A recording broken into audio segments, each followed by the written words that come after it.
zalimin zulmüne boyun eğmedim. Kaç kez düştüm yere, kalktım yine pes etmedim. Sen de git istersen diğerleri gibi ol şimdi. Öyle kolay kolay ben bu yaradan ölmem. Ben bu yaradan ölmem, ölmem.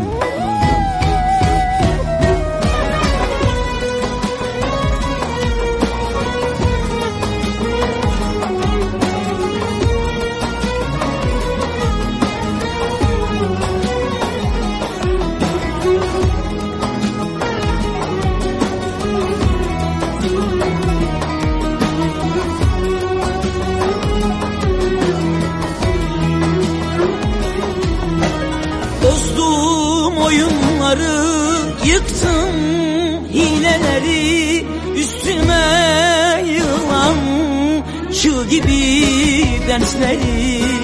Yaşadım en beter zelzeleleri.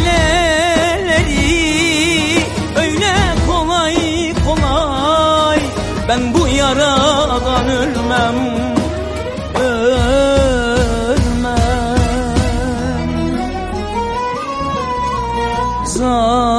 Zalimin zulmüne boynum eğmedim.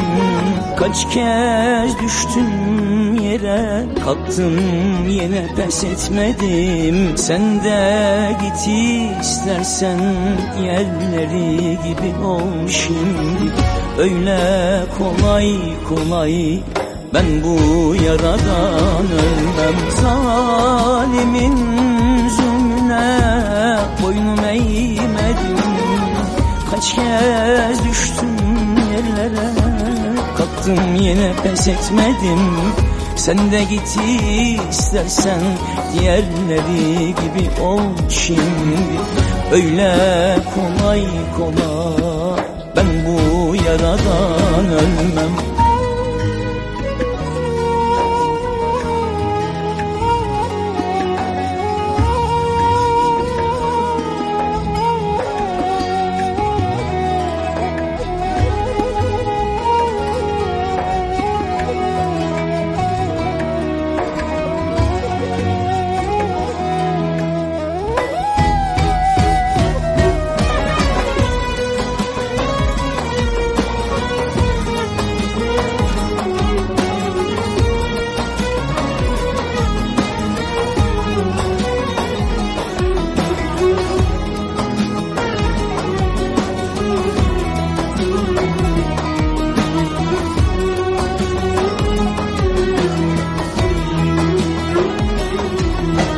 Acıyla yazılmış benim bu kaderim, çileyle kederle hep geçti günlerim.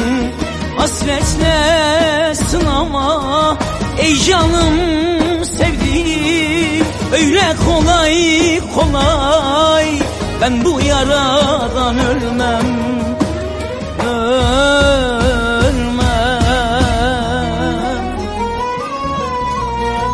Zalimin zulmüne boynum eğmedim.